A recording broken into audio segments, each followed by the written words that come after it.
fiction, science fiction, horror, fantasy, crime, LGBT, thriller.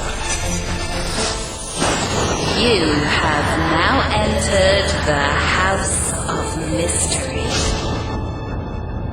with your hosts, Eric Shapiro, David North Martino,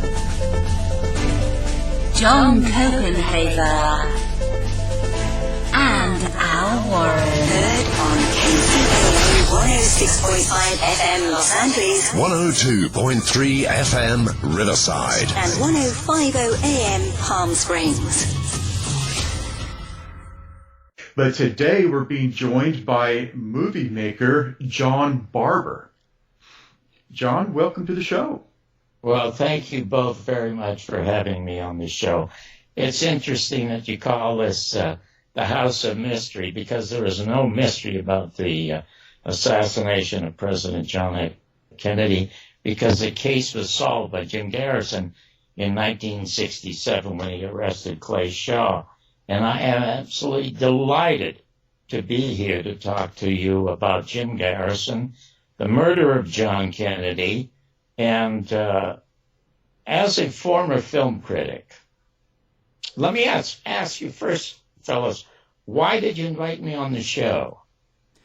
Well, you know, that was me, and for the most part, we try to have as much information as we can, and so everybody that writes books or does a movie such as yourself or anything like that, I'm really interested in having them on, and I want to give them a forum, a good, a solid hour where we can sit down and talk about what you think and how you come up with your theory, who you are, where you came from, and kind of put it together. So we're not trying to give people, tell them what to think. We're just trying to show them all of the options. So we had Max Holland, and we had Roger Stone, we've had Barr McClellan, we've had tons. But you were one I wanted on a few times, and I keep getting sidetracked because of work, and and that's how it goes. But now I finally got a hold of you, and here we are. Now, what was the film that you saw, Al, that prompted you to have me on in the first place? It was the Jim Garrison tapes, and I come across them on YouTube. They are all divided up, and I checked out your website. So that's how I came across you. Well, then I presume you haven't seen part 2 of the Garrison tapes, which is called The American Media and the Second Assassination of President John F. Kennedy.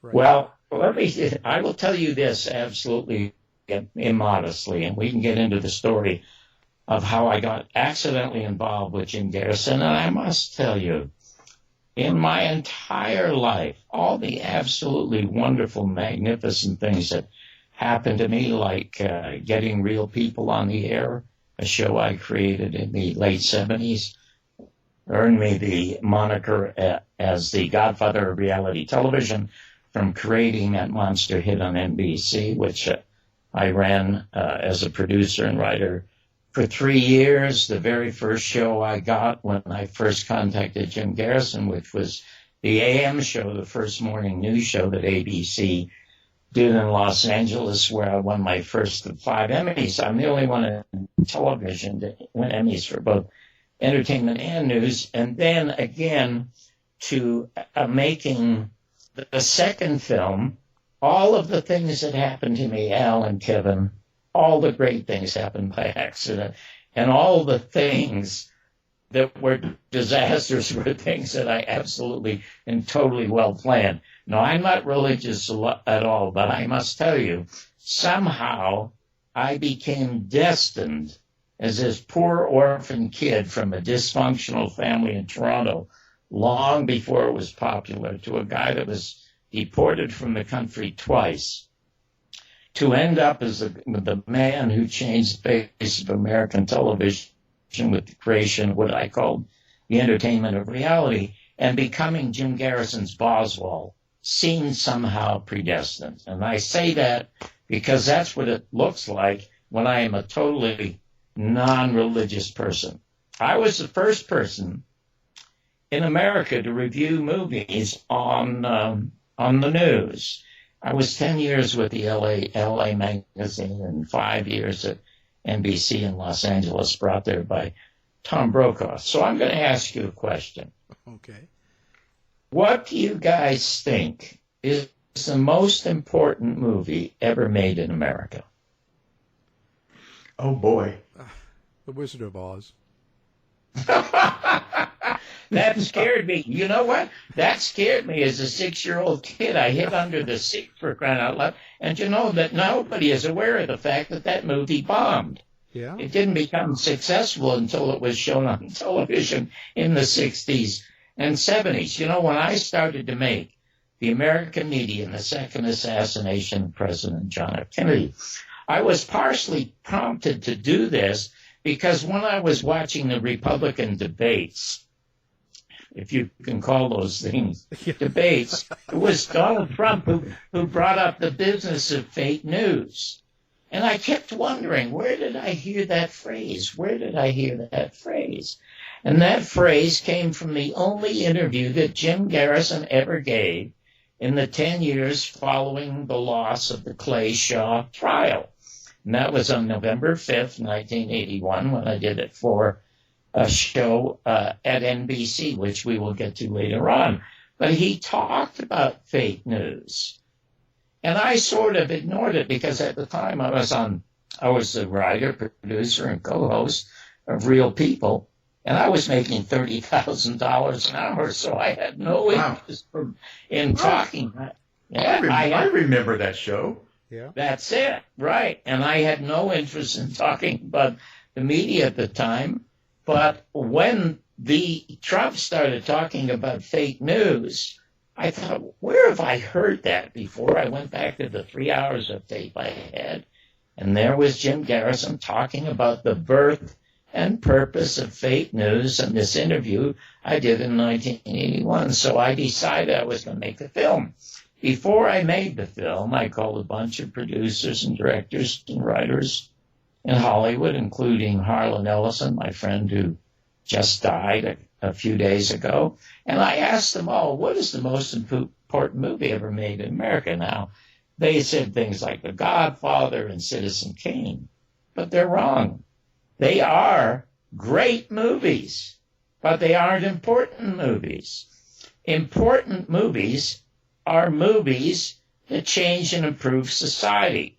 So the only one that did that was Oliver Stone's JFK. It resulted, first of all, in the public becoming monstrously aware that maybe the CIA did kill the president, which, of course, Jim Garrison proved. And then it resulted in the passage of the Assassinations Record Act in the mid-90s. Now, you and I know that the military and the CIA, intelligence agencies, are not leaving around blueprints about how they murdered John Kennedy or Martin Luther King or Robert Kennedy or even Malcolm X. They all work in code. The reason the Central Intelligence Agency is fighting Donald Trump's attempts to get the files released is they do not want Jim Garrison's files released. Now, the Warren Report files are supposed to be released in the year 2039. They won't release Garrison's for another 30 years after that. And when I interviewed him, I asked him if he was called by the House Select Committee. And he said no. He said he tore up the subpoenas the way the CIA heads tore up his subpoenas at the trial of Clay Shaw. And by the way, he did not lose the Clay Shaw trial. He lost the conspiracy charge, but he won the perjury charge, his main charge, the one that he was after, proving that Clay Shaw knew Lee Harvey Oswald and David Ferrie and had 87 witnesses to prove it, and the jury found him guilty. But again, the federal government stepped in to stop that investigation. So anyway, I made the American media in the second assassination of President John Kennedy. And as a former film critic, I am going to tell you emphatically, this now is the most important movie ever made in the United States of America, because it's impossible to watch it filled with these hundreds and hundreds of facts of proof that not only did the Central Intelligence Agency murder John Kennedy, but in the film, Jim Garrison says it was a no-risk operation aided by elements in the media to spread the fiction before the truth set in. And that fiction was spread by Dan Rather and CBS. So the end of the film, and when I did the interview with him in 1981, and I'll get to how that interview came about, when I did that interview with him, he told me that there were people, he gave me a list of all the people alive who should be arrested and questioned about the murder of John Kennedy. Of course, a lot of them are dead. But the end of the movie results show there are 10 people still alive today who should be questioned about that. The case is still an open case in the Justice Department. The House Select Committee concluded there was a conspiracy to kill both Martin Luther King and John F. Kennedy, turned it over to the Justice Department for further investigation, and they never investigated. So the end of the film shows me taking a wanted poster to the Justice Department. But here's the key and how simple it is to solve this case. The worst president in the United States was Bill Clinton, and I'll explain why in a minute. Thomas Jefferson said, you cannot have a functioning democracy unless you have a functioning free press. We do not have a functioning free press. When John Kennedy was murdered, a company or individual could only own 5 radio or television or newspapers in America. And what did Bill Clinton do? And all of this was revealed in 1981 when I interviewed Jim Garrison. The purpose of fake news. The purpose of fake news was a project called Project Mockingbird, created by the Central Intelligence Agency in the 1950s. And the purpose was to infiltrate all American media, to change the hearts and minds about Americans who wanted peace, to create a society of what George Orwell and Gore Vidal called perpetual fake war. And the first fake war, as Garrison says on camera, is the Cold War, because the Russians lost 25 million people. Do you think they had any people to fight against the United States? The enemy to the United States, as Dwight Eisenhower warned us, and again, this is in the film, was peace.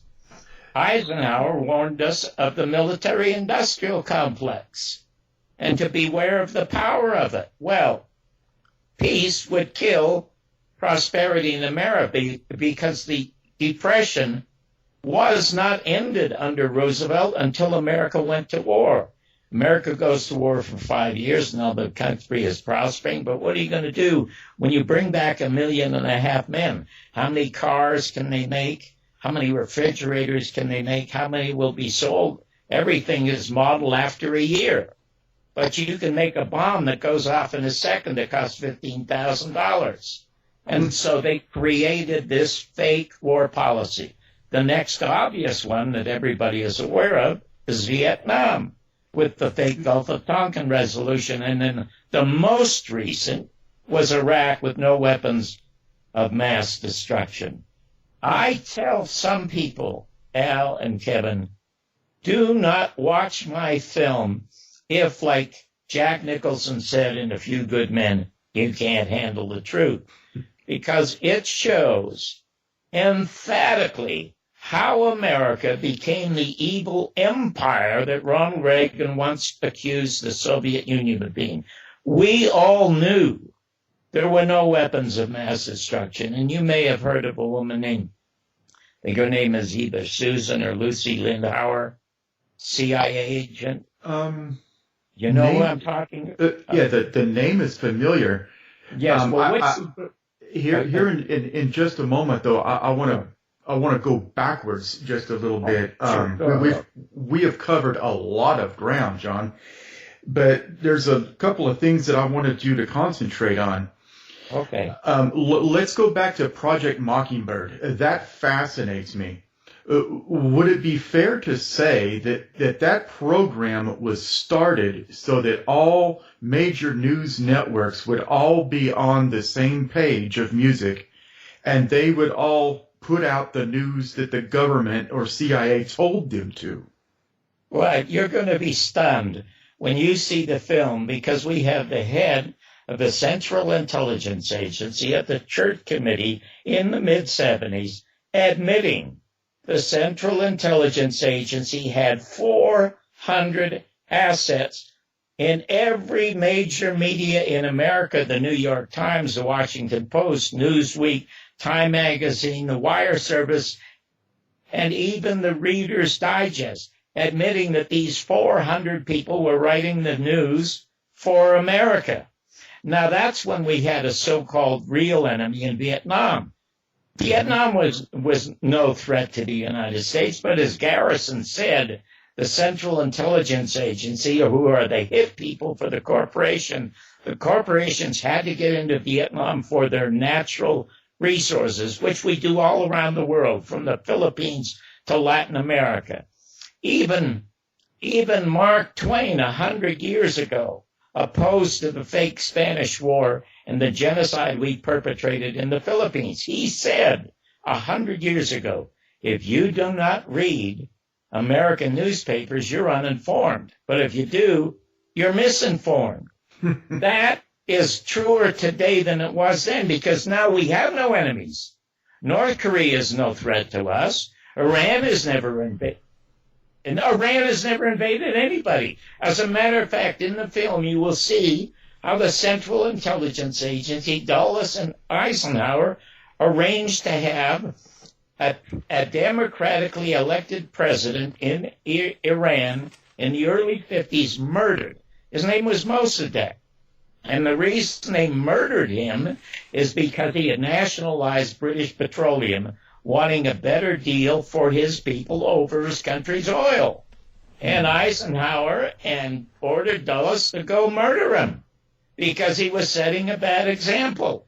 And so they murdered him. And we've done that in half a dozen Latin American countries. You can see it in John Perkins' great book called Economic Hitman, how we go in there and we try to bribe them, and if they don't accept the bribes, we murder them.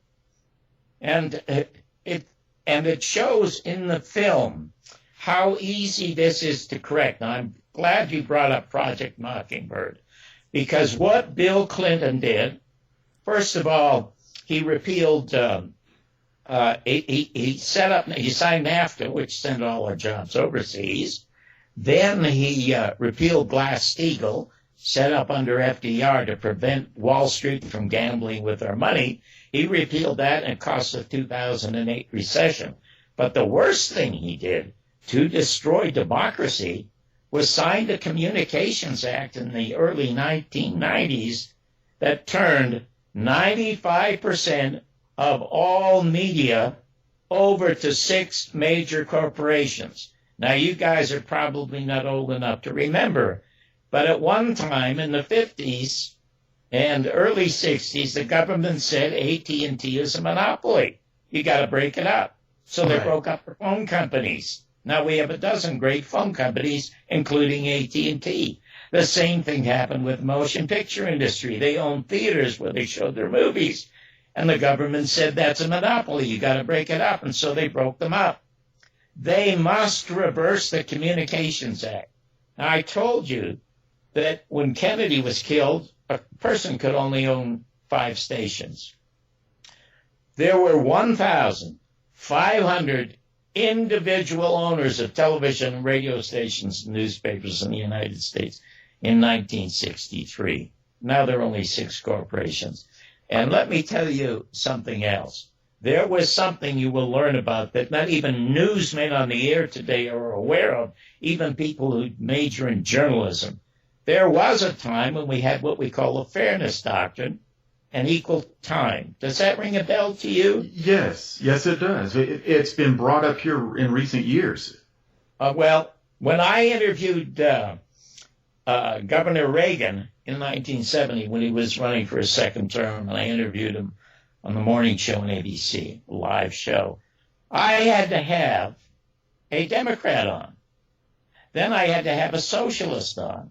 Then I had to have a Nazi on. Anybody who could get 5% of the popular vote had to get equal and fair time. You could have not had a Hannity or an O'Reilly or a Rush Limbaugh, these conservative empire-pumping loudmouths, because you would have then had to give equal time to a Gore Vidal or a Jane Fonda or anybody liberal who was opposed to the empire. And the one who got it destroyed accidentally was Jim Garrison.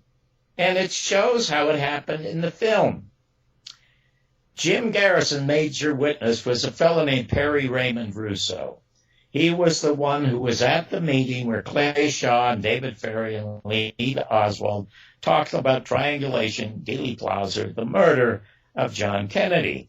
And the reason he came forward was after the public arrest of Clay Shaw. He didn't want to be implicated, so he ran to Garrison and said, hey, I was at the meeting, but I didn't have anything to do with it.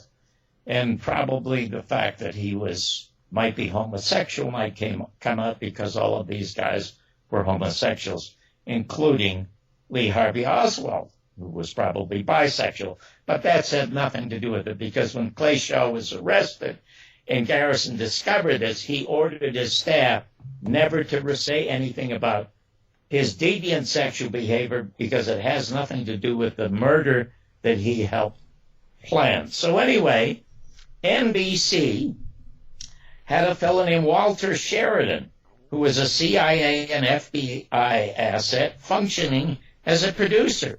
NBC ordered Walter Sheridan to go to New Orleans and literally destroy Jim Garrison's case. So the thing he did, he got a job for Perry Raymond Russo in Los Angeles for $50,000 a year in an insurance company.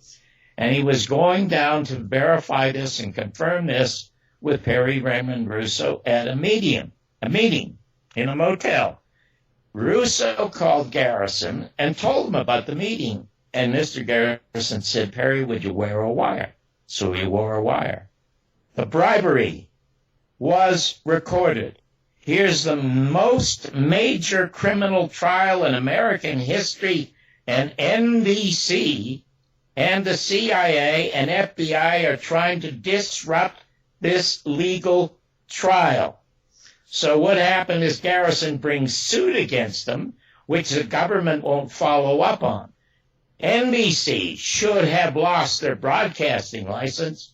The head of NBC, Sarnoff, and anybody who participated in this should have been in prison. Instead, what they did, and you can Google it, they gave them a half-hour late night, what they call equal time. It wasn't really equal time, because the hour that they did on him was obvious libel and obvious falsehoods.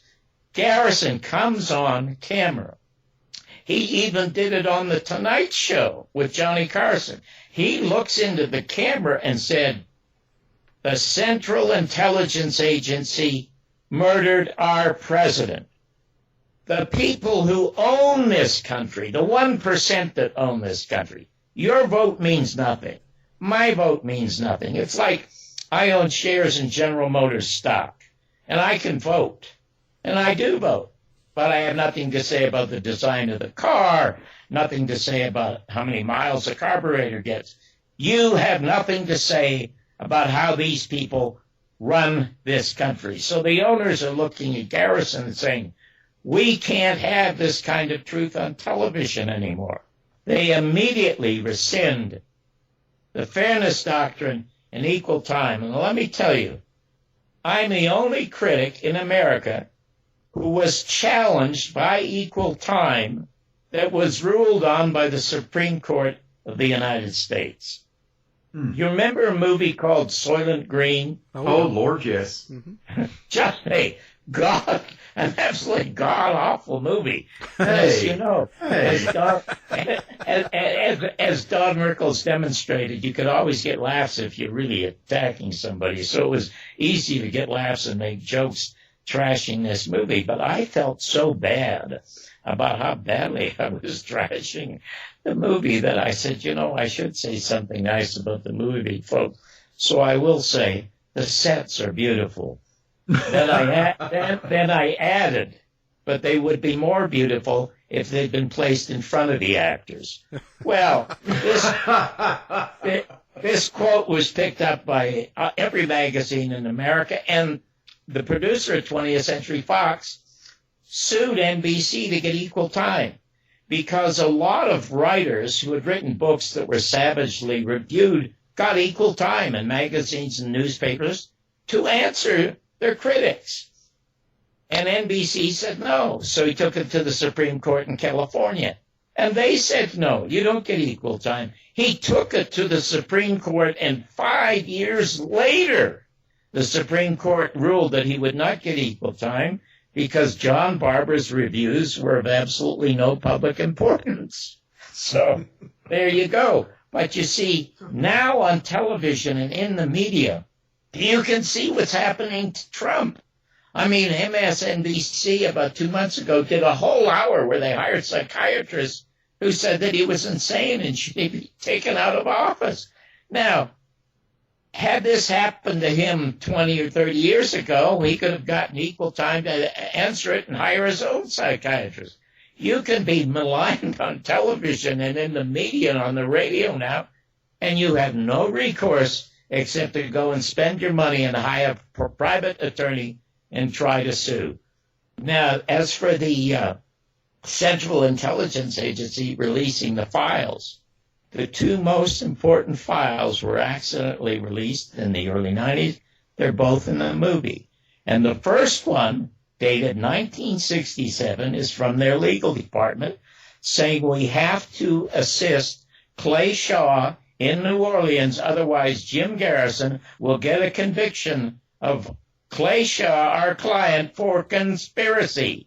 Then the next most important memo was the one in which the CIA, in order to go after Mark Lane and Joaquin Jostin and Harold Weisberg and a lot of wonderful people doing work at their own expense privately, they created what they call this conspiracy theory.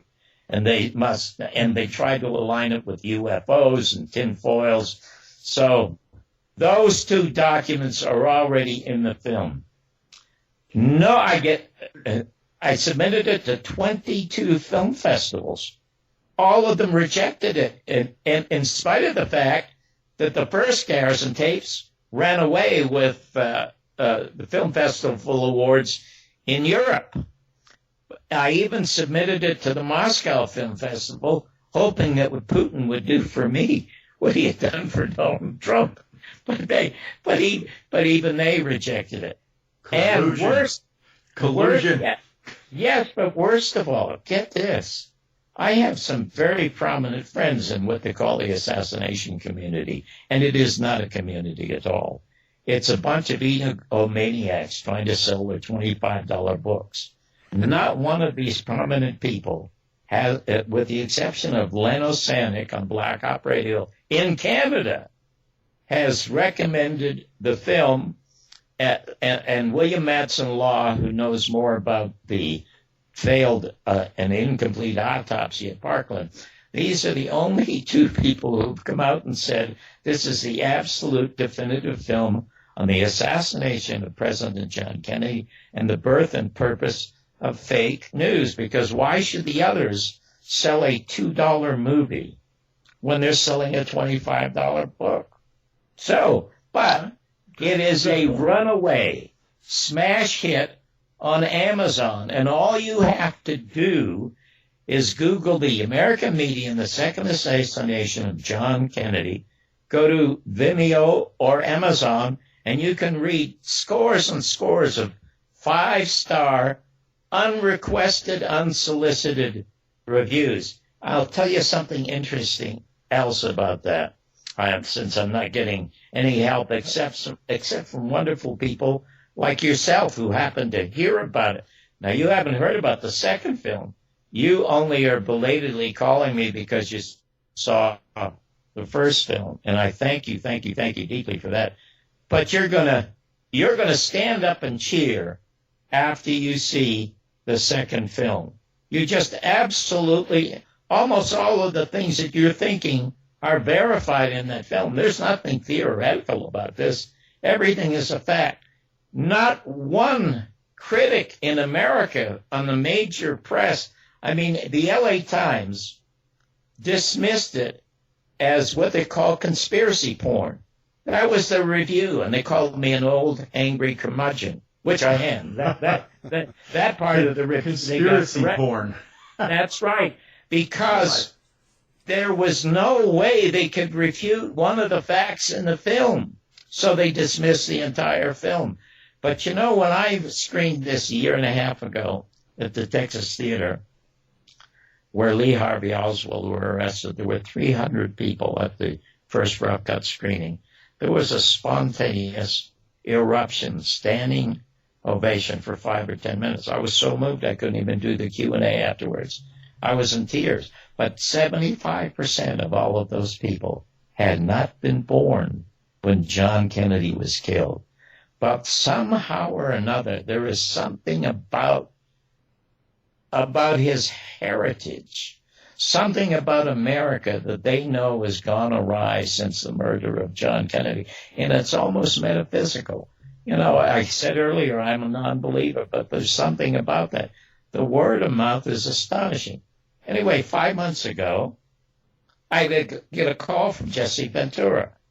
Now, I have been trying. I have my own little radio show it's called John Barbour's World on BBS Radio every second Monday, and I've been trying for 10 years to get Ventura on my show to ask him just one question. And I got a call out of the blue from him. He had heard about the documentary and wanted 4 copies.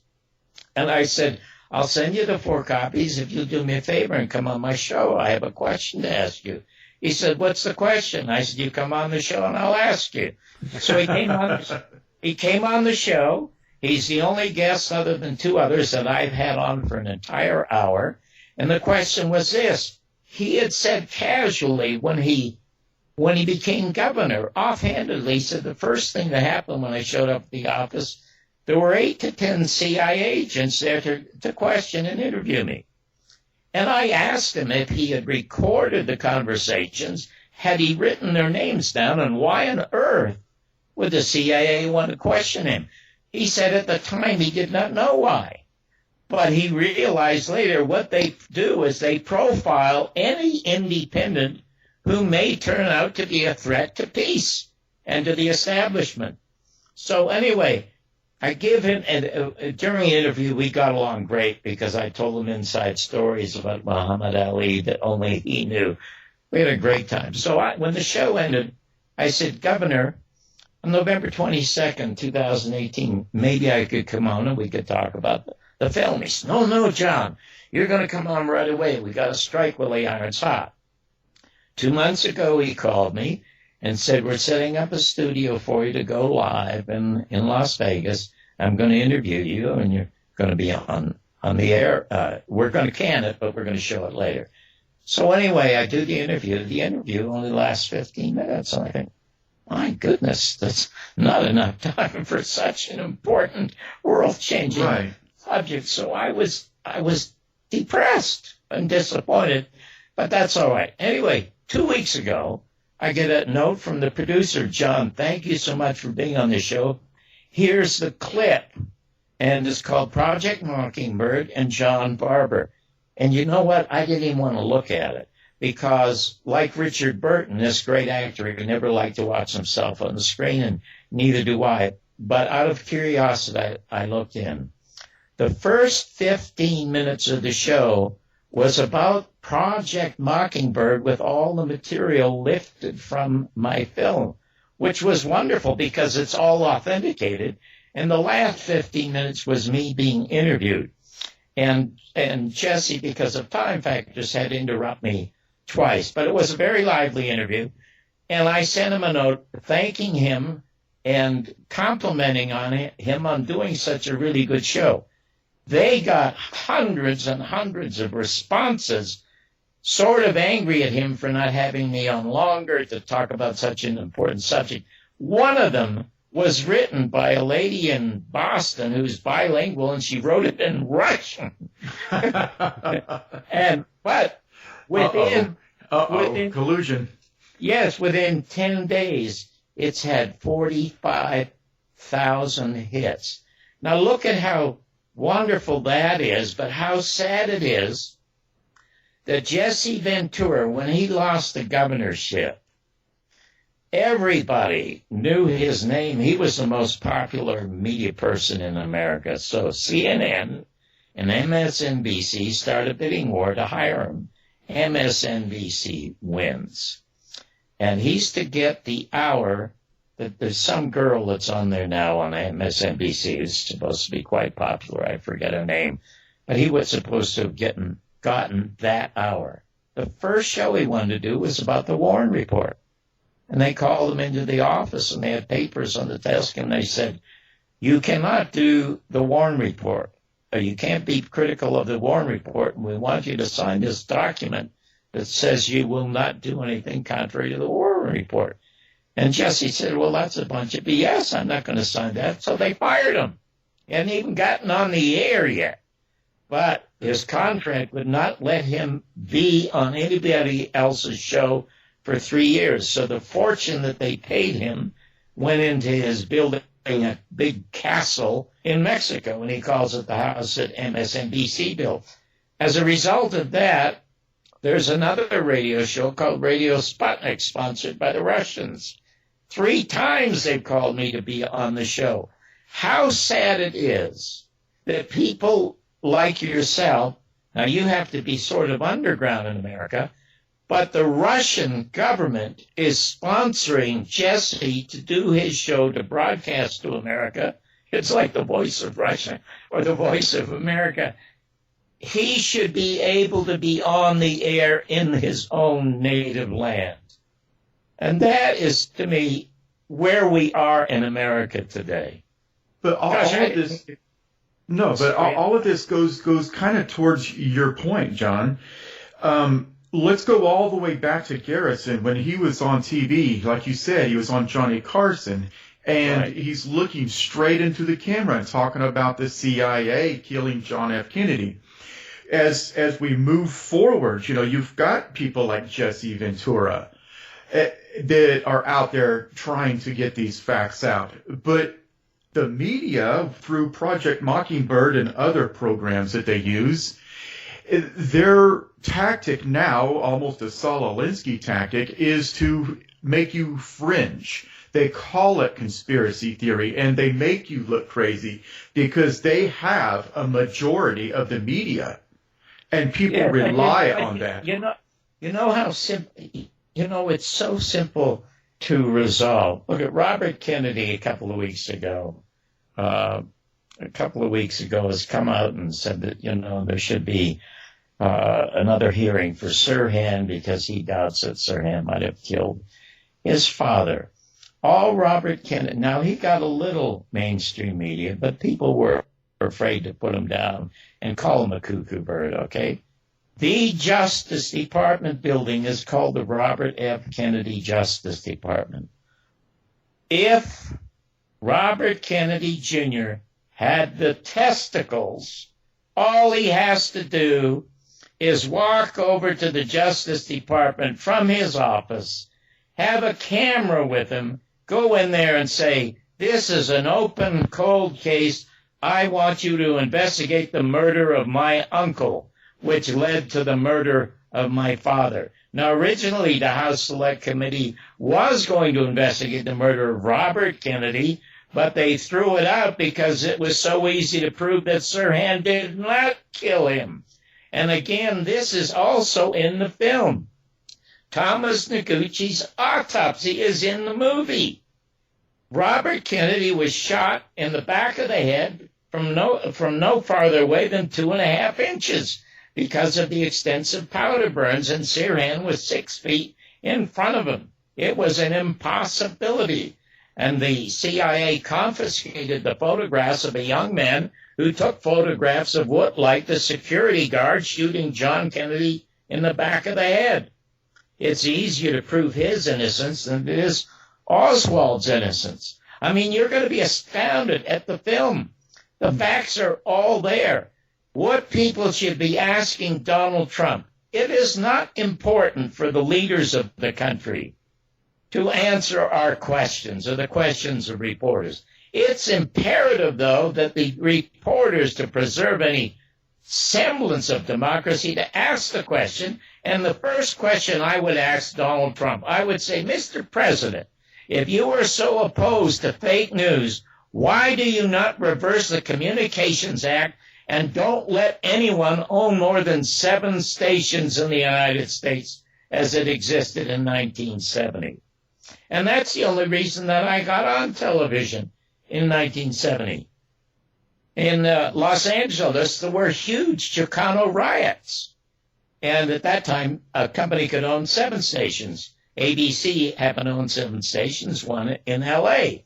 And they showed cartoons in the morning. And the Chicano community wanted more representation on television. 20,000 of them took to the streets. So they scuttle the cartoons, and they're going to create a morning news show. I auditioned against 40 quite famous people in L.A., and I was a stand-up comic, for God's sake. And I got the job. And not only that, it's when I first tried to book Jim Garrison. I believed the government.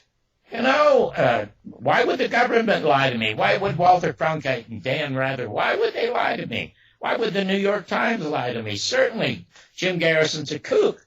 But as a street kid, I said, hey, if he's a kook, it's been like almost 2 years. Why don't they get out of his way and let him fall on his face?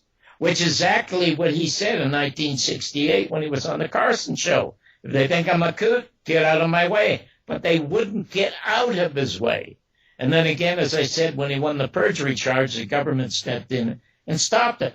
I accidentally, there I go, back to the business of accidents in my life. I read Heritage of Stone in a bookstore. The author's Jim Garrison. I stood in that store for 4 hours reading the whole book. I couldn't believe it. He had to sue Time Life to get the Zapruder film. There was a doctor brought as a defense witness who under cross-examination said the generals prevented the autopsy, and the lead general was probably General Curtis LeMay. Now, all of this stuff is in his book. I didn't know this, so I rushed home. I call him immediately the next morning, and I tell him I've read Heritage of Stone. And Al and Kevin, he laughed, and he said to me, oh, you must be the other one that only sold 2 copies. But in any event, I booked him on the show, and he kept saying, you won't get away with it. You won't get away with it. And I told him, listen, I just won my first Emmy, and we're just doing great. He agreed to do the show. I was fired the next day, and he was canceled. Oh, now, boy. I did not think at all it had anything to do with the assassination. I just thought this is show business. And you never have a real job forever in show business. So since I had been a critic on the air, the first person to do that, I ended up at a local station doing reviews, and Tom Brokaw saw me and brought me to NBC in Los Angeles, where I was for 5 years. And I never had met Garrison, but twice we talked on the phone. Once was during the Vietnam War, and I became Frank Sinatra's private writer for 4.5 years.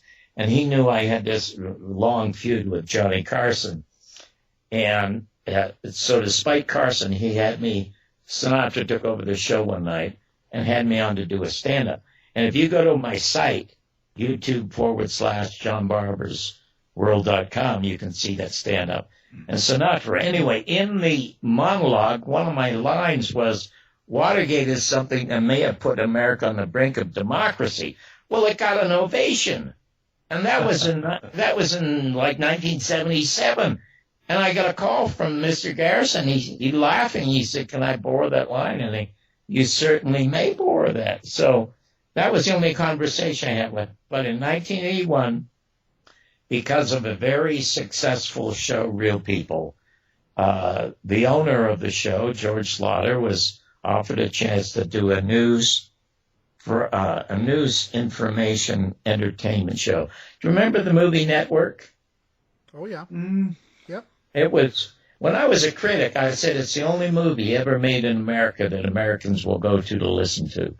It is the best written script ever in the history of motion pictures. I mean, Paddy Chayefsky's script is so topical, it's almost a documentary. Anyway, do I have 4 or 5 minutes to finish telling this story? Yeah, you got about that left. Yes. Okay, then. Here, I'll do it quickly.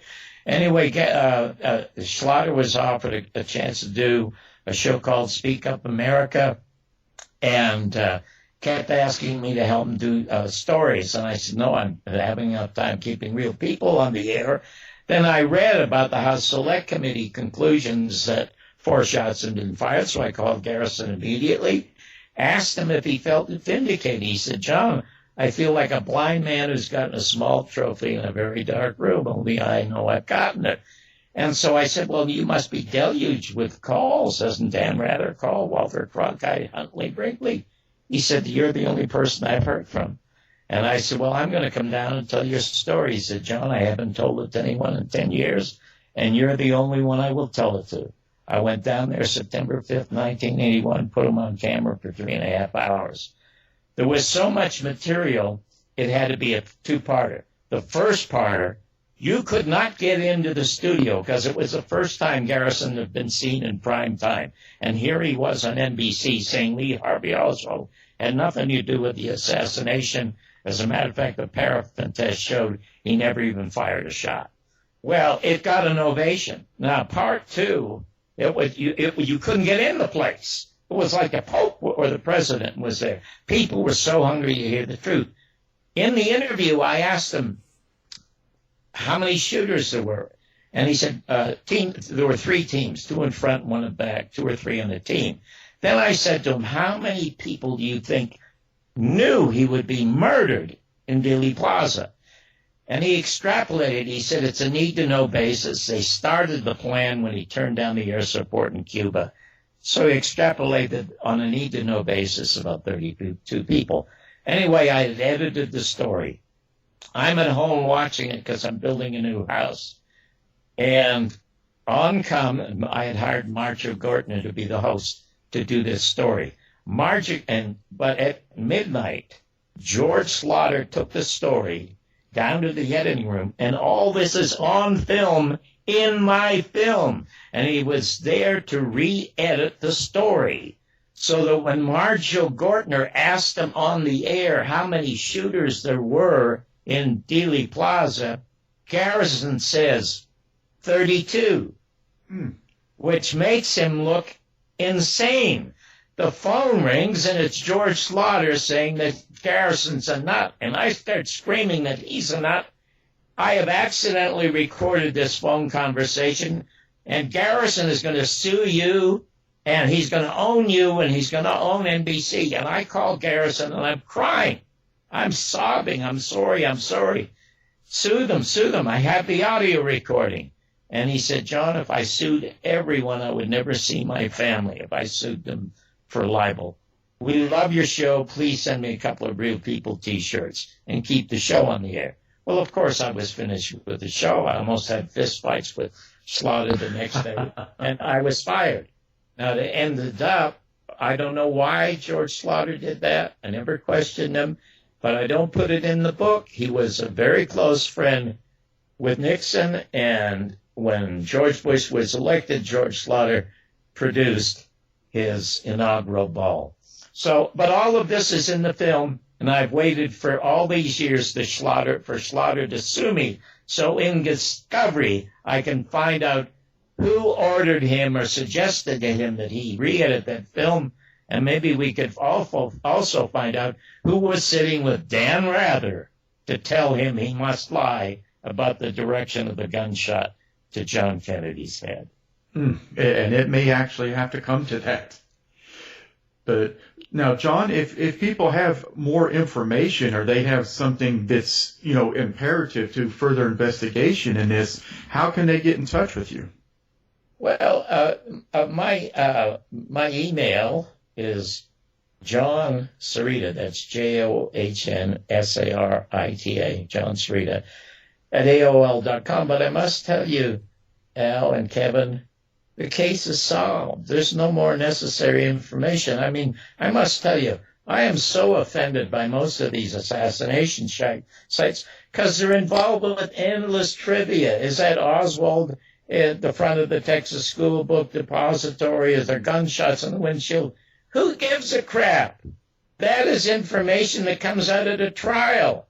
These people should be holding their seminars or their conventions or whatever every November 26th in front of the Justice Department. November 26th, November 27th, 22nd should become America's Bastille Day.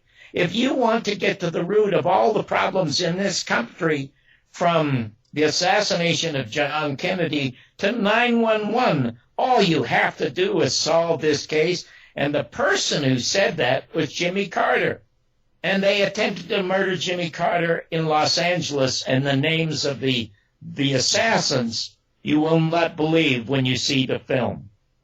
Yes, and the new film is The American Media and the Second Assassination of President John F. Kennedy. To find out more about our show, guests, or listen to a previous show, visit our website at www.somethingweirdmedia.com.